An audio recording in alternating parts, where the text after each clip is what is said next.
বিগত দিনের যে নির্বাচন পদ্ধতি, সেই পদ্ধতিতে আমরা দেখেছি যে 35% বা একটু কম বেশি যারা ভোট পেয়েছে অনেকাংশে তারাই দেশ পরিচালনা করেছে। ওদিকে আপনার আলোচনা করলে দেখা যায় প্রায় 65-70% মানুষ তাদের ভোটের মতামত বা তাদের ভোটের কোনো মূল্যায়ন আসলে নিয়ম অনুযায়ী সংসদে বাস্তবায়িত হয় না। আমরা এর জন্যই নির্বাচন পদ্ধতির ভিতরে পিআর সিস্টেমের নির্বাচন আমরা দাবি করেছি। এটা শুধু আমরাই করেছি তা না, অনেক বাংলাদেশের রাজনৈতিক দল তারাও পিআর নির্বাচনের পক্ষে একমত পোষণ করেছে।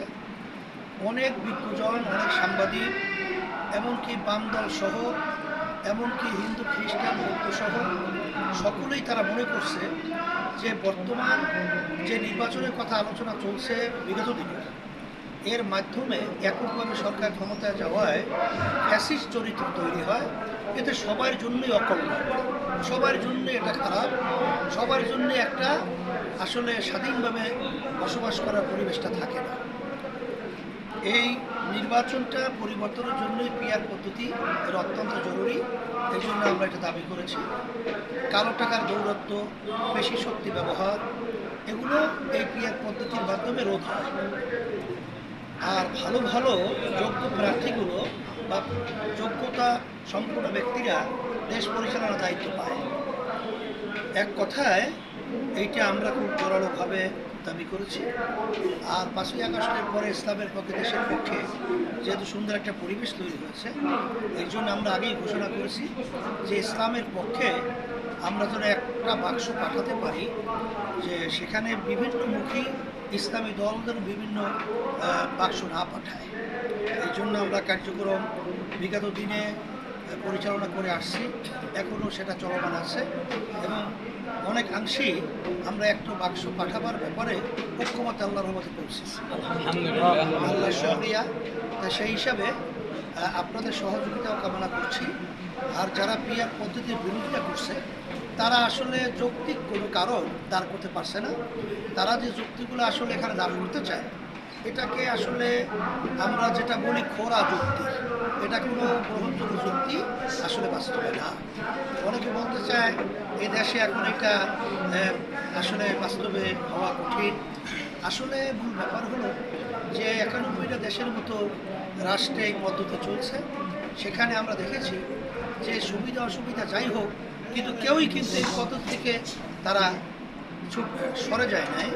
তারা এই পদ্ধতি ধরে রেখে তুলনামূলক অনেক তাদের দেশ দিনের দিন ডেভেলপ হইতেছে, ভালোর দিকে যাচ্ছে, মানুষের স্বাধীনতা বাস্তবায়ন হইতেছে। সর্বদিক থেকে মিলাইয়া পিআর পদ্ধতিতে আমরা যারা বলছি আর যারা এর বিরোধিতা করছে তাদের উল্লেখযোগ্য ওরকম কোনো ভালো যুক্তি আমাদের কাছে এখনও আসলে দৃশ্যমান না। তাই সেই হিসেবে আমি তাদেরকেও বলবো যে আপনারা তো বড় দল, আপনাদের তো বাংলাদেশে কয়েকবার দেশ পরিচালনার অভিজ্ঞতাও আছে। আপনারা দেখেছেন যে এই 15.5 বছর নির্বাচনে আপনারাই ভোট দিতে সুযোগ পান না, বাংলাদেশ জনগণ পায় না। তো এই পদ্ধতিতে আসলে ফ্যাসিস্ট চরিত্র তৈরি হয়, সেখানে কিন্তু বেশি শক্তি ব্যবহার হয়, কালো টাকার সরাসরি সেখানে আসলে বাস্তবে হয়।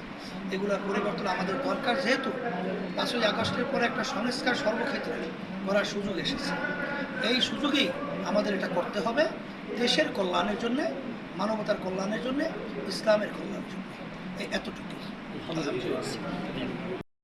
আমাদের স্বাধীন হয়েছে 54 বছর চলছে।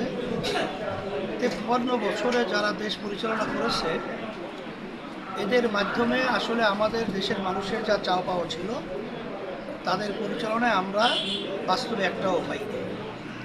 71-এ স্বাধীনতার সময় লক্ষ লক্ষ মানুষ জীবন দিয়েছে, পঙ্গু হয়েছে। তাদের একটা লক্ষ্য উদ্দেশ্য ছিল সাম্য, মানবিক মর্যাদা, ন্যায় বিচার প্রতিষ্ঠা। কিন্তু এদের পরিচালনায় একটাও বাস্তবায়ন হয় নাই, বাস্তবায়িত হয় নাই। এখন 5ই আগস্টের অভ্যুত্থানের পরে এখন দেশের মধ্যে একটা দেশ গড়া এবং ইসলামের পক্ষে, মানবতার কল্যাণের পক্ষে একটা পরিবেশ ক্ষেত্র এবং উর্বর জমিন তৈরি হয়েছে। এই অবস্থায় আমরা বিগত দিনের যে নির্বাচন পদ্ধতি, সেই পদ্ধতিতে আমরা দেখেছি যে 35% বা একটু কম বেশি যারা ভোট পেয়েছে অনেকাংশে তারাই দেশ পরিচালনা করছে।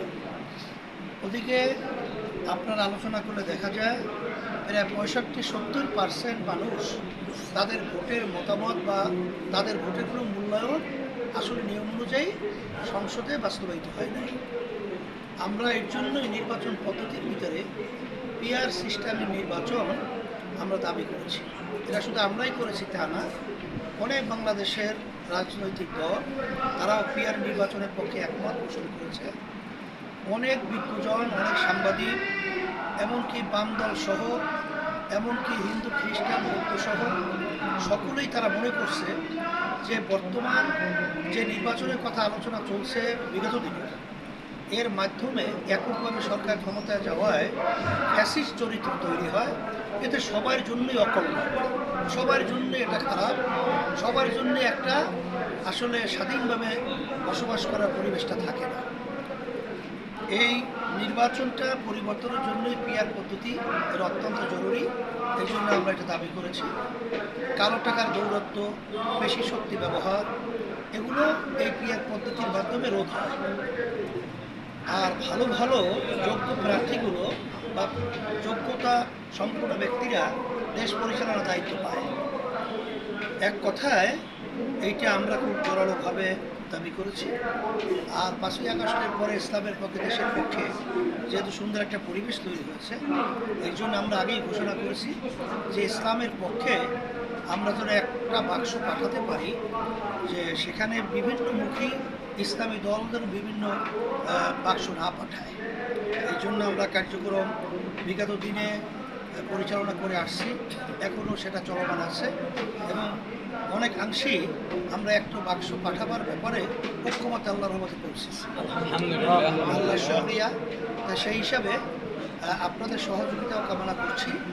আর যারা পিআর পদ্ধতির বিরোধিতা করছে তারা আসলে যৌক্তিক কোনো কারণ দাঁড় করতে পারছে না। তারা যে যুক্তিগুলো আসলে এখানে দাঁড় করতে চায়, এটাকে আসলে আমরা যেটা বলি খোরা যুক্তি, এটা কোনো গ্রহণযোগ্য যুক্তি আসলে বাস্তবে না। অনেকে বলতে চায় এ দেশে এখন এটা আসলে বাস্তবে হওয়া কঠিন। আসলে মূল ব্যাপার হলো যে 91টা দেশের মতো রাষ্ট্রে এই পদ্ধতি চলছে। সেখানে আমরা দেখেছি যে সুবিধা অসুবিধা যাই হোক, কিন্তু কেউই কিন্তু এই পদ্ধতি থেকে তারা সরে যায় নাই। তারা এই পদ্ধতি ধরে রেখে তুলনামূলক অনেক তাদের দেশ দিন আর দিন ডেভেলপ হইতেছে, ভালোর দিকে যাচ্ছে, মানুষের স্বাধীনতা বাস্তবায়ন হইতেছে। সর্বদিক থেকে মিলাইয়া পিআর পদ্ধতিতে আমরা যারা বলছি আর যারা এর বিরোধিতা করছে তাদের উল্লেখযোগ্য ওরকম কোনো ভালো যুক্তি আমাদের কাছে এখনও আসলে দৃশ্যমান না। তাই সেই হিসেবে আমি তাদেরকেও বলবো যে আপনারা তো বড় দল, আপনাদের তো বাংলাদেশে কয়েকবার দেশ পরিচালনার অভিজ্ঞতাও আছে। আপনারা দেখেছেন যে এই 15.5 বছর নির্বাচনে আপনারাই ভোট দিতে সুযোগ পান না, বাংলাদেশ জনগণ পায় না। তো এই পদ্ধতিতে আসলে ফ্যাসিস্ট চরিত্র তৈরি হয়, সেখানে কিন্তু বেশি শক্তি ব্যবহার হয়, কালো টাকার সরাসরি সেখানে আসলে বাস্তবে হয়। এগুলোর পরিবর্তন আমাদের দরকার, যেহেতু 5ই আগস্টের পরে একটা সংস্কার সর্বক্ষেত্রে করার সুযোগ এসেছে। এই সুযোগেই আমাদের এটা করতে হবে, দেশের কল্যাণের জন্যে, মানবতার কল্যাণের জন্যে, ইসলামের কল্যাণের জন্য। এই এতটুকুই। যে আপনার এই 5ই আগস্টের পর যে আপনারা যে একটা সম্ভাবনা তৈরি হয়েছে ইসলামের জোয়ারের পক্ষে, এই ব্যাপারে আপনারা কোনো প্রতিবন্ধকতা আছে মনে করেন?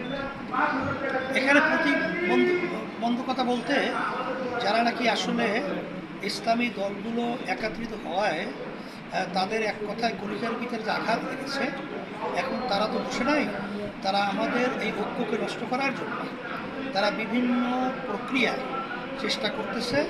এটা আমরা বাস্তবে কিছুটা অনুমান করতেছি। তা আমি ইসলামপন্থী আমরা যারা বিশেষ করে রয়েছি, আমরা সবাই সতর্ক থাকব এবং এই তাদের সুন্দর সুন্দর কথার মাধ্যমে বিগত দিনে আমাদেরকে ধোঁকা দিয়ে বোকা বানিয়ে তারা যে পরিবেশ তৈরি করছে আর যেন না করতে পারে, আমাদেরকে ব্যবহার করতে না পারে। তারা তো বলেছি যে আমাদেরকে অনেকাংশে উল্লেখ করে যে আমরা ঝুটা পার্টি, অর্থাৎ ঝুটা যেরকম নাকি মানুষ ব্যবহার করে ফেলে দেয়, আমাদেরকেও তারা ব্যবহার করে ফেলে দিয়েছে, এইটা তাদের মুখ থেকেই, তাদের নেতাদের মুখ থেকে বের হয়েছে। এটা তো আমার কথা বলার কোনো প্রয়োজন নেই। তাই সেই হিসাবে আমি বলবো আমরা সতর্কতা অবস্থায় আমরা পথ হাঁটবো এবং সতর্ক থাকবো। এটা সকলের কাছে আমাদের কথা আহ্বান থাকবে। ঠিক আছে।